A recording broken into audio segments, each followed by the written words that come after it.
Non, non, mon Théo, le roi de la forêt, il y a un soso, il y a un tabac, c'est faux.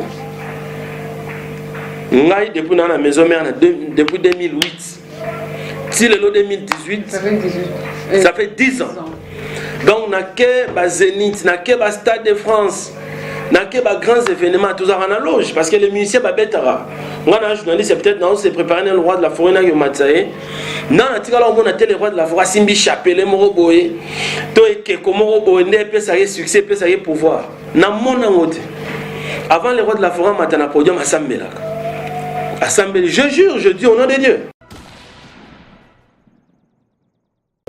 Pour moi, Ezaliwa, simple coïncidence car que Batubalandani na wenge musique à maison mais Lélo, le gouverneur qu'on aimait bien du Congo central est décédé, Jacques Badou. Mais on m'apprend encore que son ministre provincial du budget et finance pas Koufi.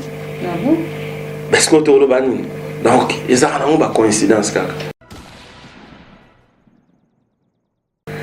Tout ça, l'accident grave. En 2011, je pensais même qu'il n'y avait pas de Koufa. Koufa n'a pas été. Peut-être qu'il n'y a pas été. Donc, pour Nanga, Bamakamboana, Moutoua Koufa, ils ont un naturel. Ils ont naturel. Donc, Sopé, un jour, on a un coquille. Ma jolie, donc, Boyara. Sopé, on a un coquille.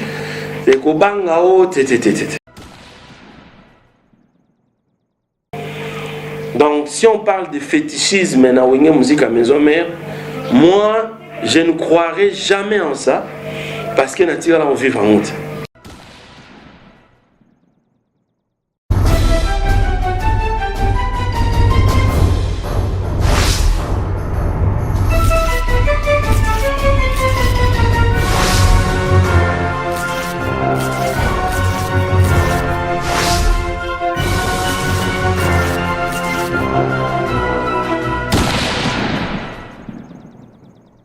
Dans votre émission préférée sur Klebora.com,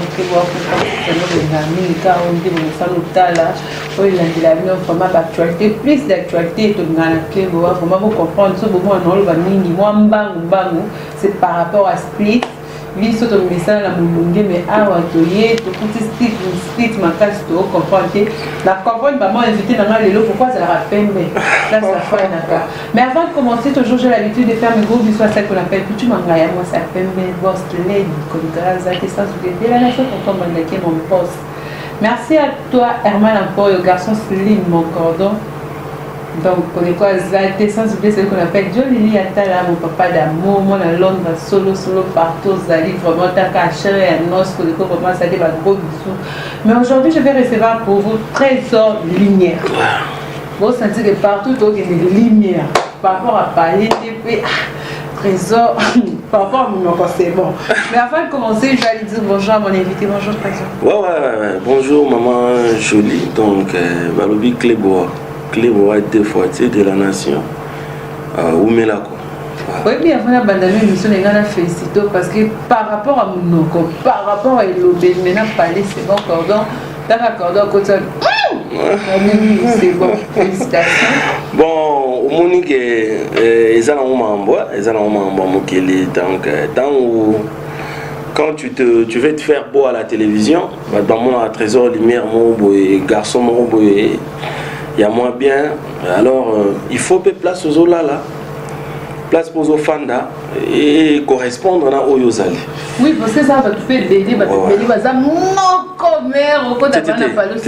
ça veut dire que la bouche, auto ça na TV ça, métier na biso auto ça là, ozope sa vie, les amonoko. On a la TV, c'est pas pour Oyoza. Et ça par rapport à métier, par rapport à Moussala, tout ça là. Mais, dans ça, la émission internet, nous sommes Banda, Nanzela. Peut-être lumière. Par rapport à Batum Soussou, des Alakaolo, trop, trop par rapport à ça, les habits sur mais par rapport à mon parce que ça va tout alors le bami a comme exagéré. Est-ce qu'on veut exagérer? Déjà, c'est bon. Mais est-ce que tu comprends que ma cause a la banga, mais. Non, en fait, ils ont la propre quoi. propriété tu auras na TV tu auras na nzela tous en on la place tozolala donc boyi pa nanga so bino mbolobi en bon donc merci quoi. D'accord. Mais Trésor Lumière, l'actualité oblige de bêta masolo ya liwa ya ADT. Tenu toyeba ADT c'est un complice. Narobing est complice parce que nous avons eu à faire beaucoup de choses ensemble. ADT, ce qui Trésor Lumière, Paza ou Azali, c'est parce que ADT a contribué à trop. En fait, bisous à ADT, tu as un collectif, il y a pas fan club. À l'époque, nous, on était des élèves d'abord. Tu es comme étudiant, tu as un collectif. En fait, moi, à l'époque, on a eu 5e des humanités. On a côtoyé déjà Wenge. On a côtoyé Wenge, bateau ba histoire, je pense ba Kakol, ba ancien bazal on a Wenge ba Roeba. J'étais un élève, mais à l'époque, on a aussi Mbappé moins un franc. Alors, comme on était passionné par la musique, tout le monde a Wenge. On côtoyait des musiciens à l'époque, voilà, et Tozoya. Alors, c'est en ces moments-là que nous avons un ADT, un collectif, il y a un fan club. ADT, nous président fan club, il y a un naïsta. Tant que nous étudiants, tant que nous naïsta, il y a un président, il y a fan club, il y a un Massina. Et pourtant, le collectif est aussi un secrétaire général. Donc, on s'est côtoyé déjà avant même, il y a commencé à Wenge. Si pébi sont dans un diplôme, na kepe ba ifasik, ou adumso ba ibate, na lekam na ifasik, na ke ifasik, ba ADT ba yo kota siko yo Wenge. ADT azara au travailler na Chris Production, Chris Ibanga. Yena zara à l'époque directeur technique et directeur de production à Wenge. Alors comme ADT azali technicien au Ista, bien qu'il était fanatique, azali na collectif ya fanatique. Chris Ibanga Zwaka ya Kotsara na département na ya production na technique ya Wenge musique à maison mère. Netango Chris Ibanga le roi de la forêt a signé contrat na Bralima en 2005. Ba Chris Komba a travaillé à l'époque déjà na Wenge na Bra Congo, possibilité pour na ba Chris balanda wera na Bralima la yité. Chris Ibanga tikane na Bra Congo.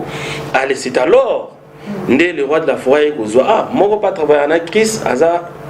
Il y a Bissopé Orchestre et puis un bon technicien déplace le roi de la forêt ADT à Zwiki Yankim pour y accompagner ADT donc directeur technique na place il y a Chris Production donc à partir il y a Wanande Toyo aussi bana bien à ADT et puis tant on a aussi Sanchiki na Ifasik na komi ko luka musala osala mais on a moi na maison mère na ba ko côtoyer mouvement oyo kala na écoute élève bon comme on a super savoir mon na Ifasik faut na servir ka orchestre tant on est aussi à l'émission Zamba Zamba ndeto kutani suna ADT siko en tant qu'administrateur d'orchestre des places au pena qui a amitié na biso ya Suma Kasi si je me souviens poto nanga bosso za en 2010 ils avaient toujours que Zénith en fait ADT Zara déjà na poto ADT Zara déjà na poto na secrétaire général et d'autres Mondobe na ebara ADT à 5h du matin na Roissy Charles de Gaulle, c'était ma première fois na une poto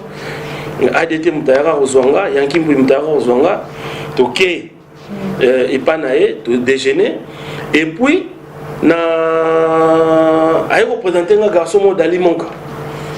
Dali Monka c'est un neveu à Moni Production. A présenté un Dali Monka. Ndesco Dali Monka a commandé mon titre nanga mon poto. Donc j'étais avec Dali dans l'autre na cara Dali Monka ti donc c'était ADT en Kimpoui. Et puis témoignage dans Rosala en Kimpoui, il était très honnête.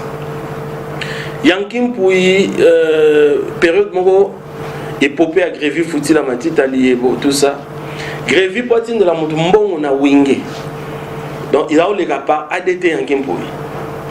Donc Grévy a Tiembon pas ADT Yoko Oza pas Yanki.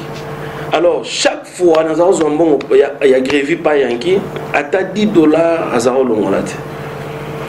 Au trésor na cela il carburant nanga, na c'était il n'y avait pas de condition. Donc, si vous avez 500, au cause du 500.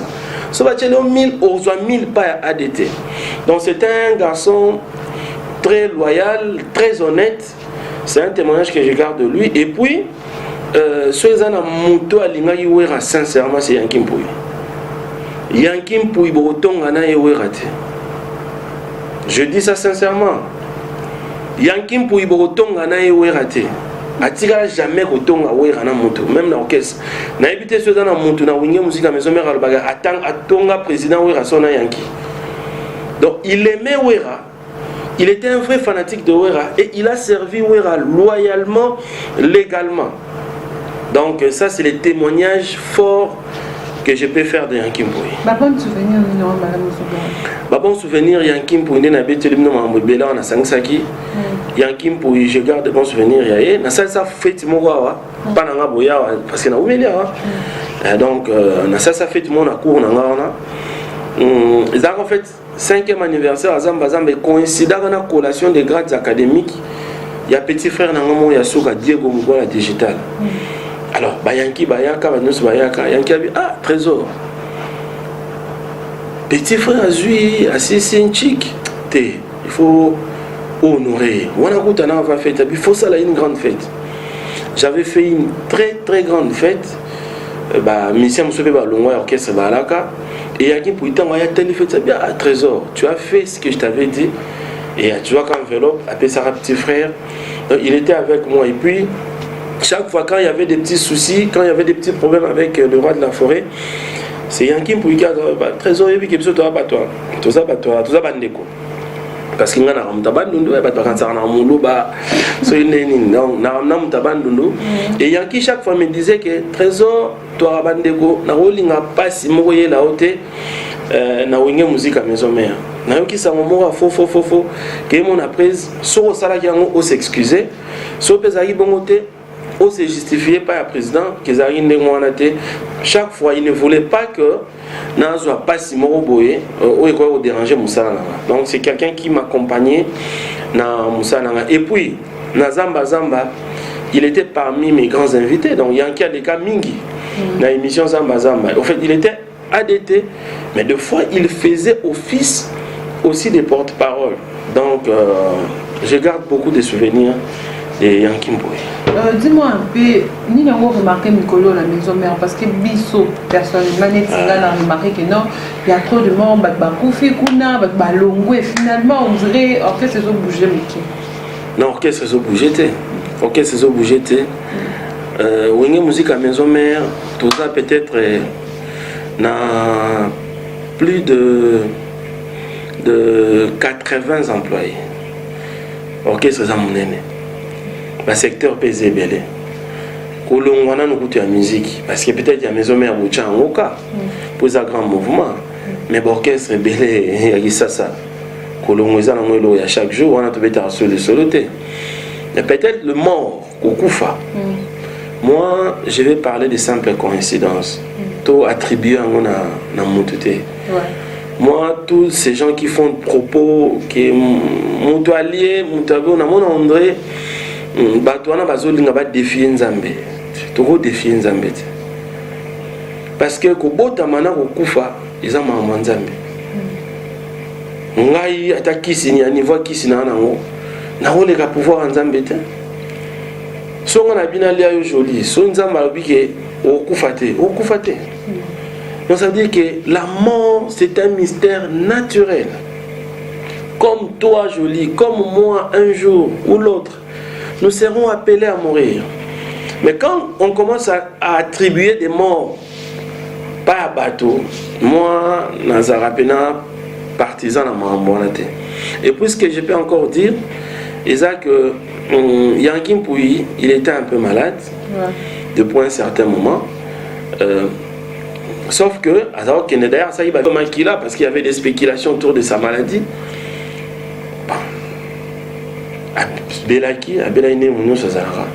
Oui. Et ça, dans mon macamo, ils ont le problème, dans la famille. Ceux qui payent, le pas au tout ça, c'est lui qui détenait les documents. Il s'est dit des choses autour de ça. Mais franchement, personnellement, trésor, les miens n'a pas croyance. D'accord. Donc je pense que pour moi, Eza Liwa, simple coïncidence car que bato balandani na wenge musique à maison mère. Lelo le gouverneur qu'on aimait bien du Congo central est décédé, Jacques Badou. Mais on m'apprend encore que son ministre provincial du budget finance pas Koufi. Parce qu'on te rebat nous. Donc, ils ont une coïncidence. Non, parce qu'il y a tout le monde qui a les titres la maison, mais on dit que 8 trésors, lumière, il y a beaucoup de banques, ils ont mis l'engue là, où ça. Non. Bateau, il y a un accident en 2011. Il y a une voiture, il y a une émission, il y a sport, il y a sa marque. Mais il y a une idée dans le Congo, il y a une balai dans le Congo, les gens battent bien. La voiture, on est à la vitesse tellement. Alors, comme il y a un confort, moi, autant on a la vitesse réduite. Je pense qu'il y a une pas ça à l'émission, on a été sur les envoyés autant que on a été venu pour la polémique. Il y a moi aussi, on a autant à dire. On a dérangé. Aïbi, Azarananga, accident, tout ça, l'accident grave. En 2011, je pensais même qu'il y avait un coup. Peut-être nzamba lingate na dai.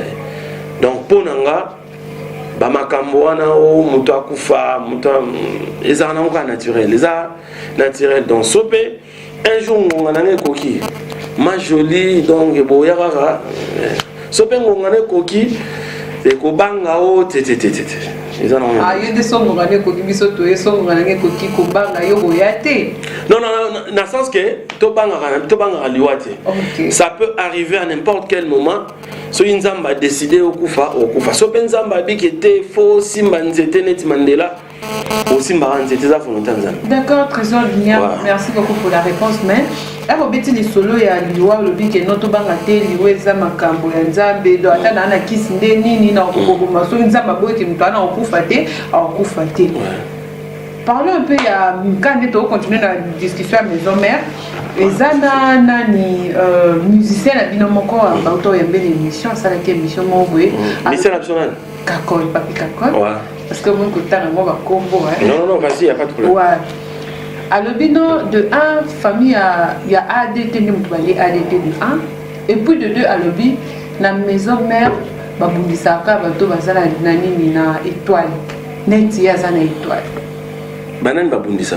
Telopika babundisa babundisa une étoile des ngana une étoile des abo dans a confirmer bablo mo bonde ce que ngato yeba yo esa biso. Donc les abongo ou bien en fait d'abord les propos tenus par Kakol les a engagés par Kakol. Ma propos tenus par Kakol na lobby les a engagés kakaye. Au moni tous un moment émotionnel. Tous un moment oyo to koufeli. Vous savez au koufé la montunette ADT Yankimpouyi. Peut-être que la grandeur à montunette. Il était proche de tout le monde, il était bien avec tout le monde. Aïe Nandeko. Au moment où on a phase émotionnelle, Moutoumsoua Rolo Bapeli comme Moussoussou, faut comprendre. Donc ça veut dire que Kakol s'il a dit ça, ils ont pas proposé Kakol.